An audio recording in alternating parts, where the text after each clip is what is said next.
Hi, everyone. So, on the 22nd of October 2001, a mother gave birth to her daughter. She was so excited. It was supposed to be the happiest day of her life. But in a matter of seconds, her baby was taken away from her. And the doctor started to put this huge white torch on the baby's face. Well, that baby was me, and I was born with a rare eye condition called congenital fibrotic syndrome in my left eye, which was a rare benign tumor growing all over my optic nerve. Now, growing up as a kid, I didn't know what that meant or how it was going to change the entire trajectory of my life. I mean, you can look at me, I was such a happy kid. But when school started, that's when I started to realize that I don't look like everyone else. Before I could even decide for myself, what I wanted to do with life, who I wanted to be, people around me had already decided who I was. Ugly, unworthy, abnormal. I, from then on, started to develop serious anxiety. My self-confidence and self-esteem started to plummet. I had 0 friends, absolutely horrible grades. I would walk down the hallway with my head down, and I would constantly find people staring, whispering. I would wake up every morning wishing I was somebody else. I would go with my mom to the makeup store to find every kind of makeup product. And I would go to the spectacle store and try to find every kind of glass that could somehow hide my eye. As a 10-year-old girl, I just wanted to have perfect eyes. I wanted to be able to wear mascara. I wanted to look like those pretty girls in my class so bad. And as that 10-year-old girl, I felt like I needed to be fixed. I felt like there was something inherently wrong with me. So my parents and I, we decided to travel the world and find the best eye doctors possible. Now, during my doctor visits, during those doctor visits, I would patiently sit on the doctor's chair and I would wait.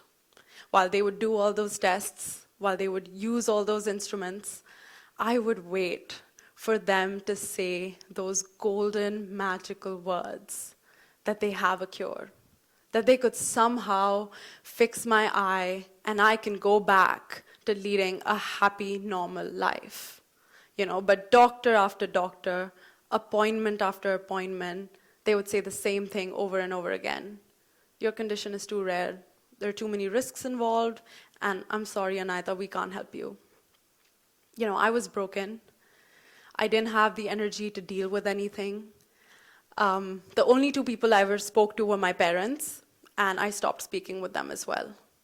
I started to feel like I deserved this, that I deserved all this negativity, all this hate. And one night, while I was drowning my sorrows in a tub of ice cream, Haagen-Dazs Belgian chocolate ice cream, I came across this quote in Princess Diaries. Courage is not the absence of fear, rather the judgment that something else is more important than fear. I was so fearful of how other people viewed me. I was so fearful of my own appearance. I was so fearful about my future. I was in such a dark space, and I was waiting for someone to save me. I was waiting for the doctors to save me by fixing my eye, to save me from all those bullies. I was waiting for my parents to shield me and protect me from the judgments of the world. I was just so lost and so scared that I didn't feel like I could move forward with my life. And when you're in that dark space, and you're waiting for someone to save you, nobody's coming for you. You're the only one you've got, and you're the only one that can get yourself out of that dark space.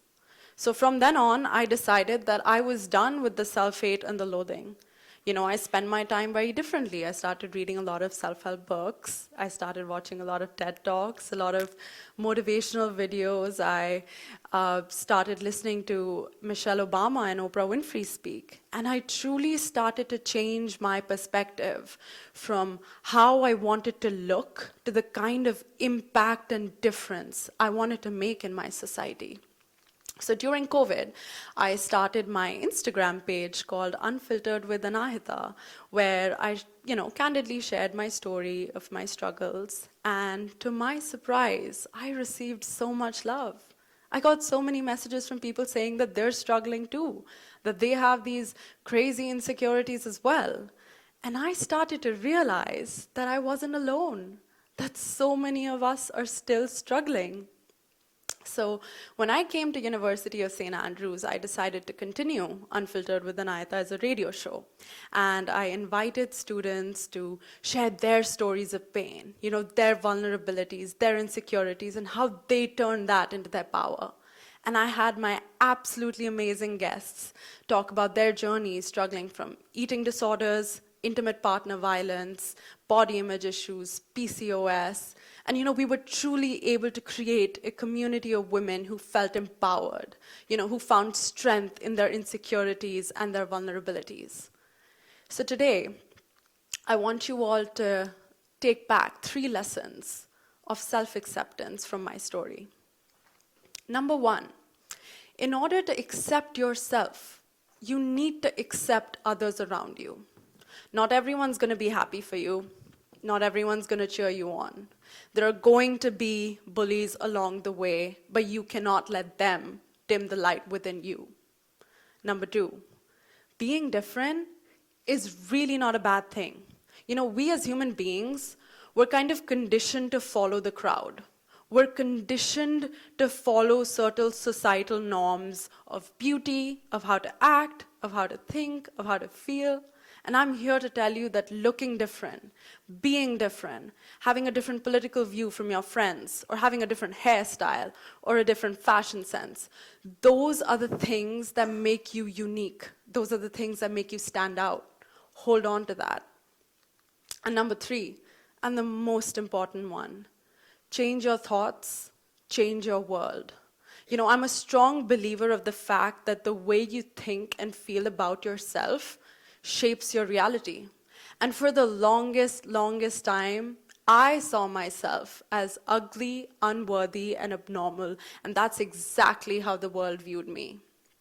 A few months back, my parents called me and told me that there is a cure and surgery available in London, and they would support me in any decision that I choose to make. I know that 10-year-old me would probably have been on that flight already, all ready to get fixed up and look normal. But right now, I'm standing in front of you all with my imperfect eyes, wearing mascara, and I feel beautiful. And there is no reason for any of us in this room to not feel that. We don't have to change. The society has to change. The stereotypical norms of what beauty is need to change. I know all of us sitting in this room, we probably have a lot of issues. We have our struggles, we have our pain, we have our insecurities and our vulnerabilities. But I'm here to remind you to not stop fighting. Don't give up just yet. I'm sure just like I did, if I could do it, you could do it. And I hope we're all able to turn our insecurities, our vulnerabilities into our power. Thank you so much.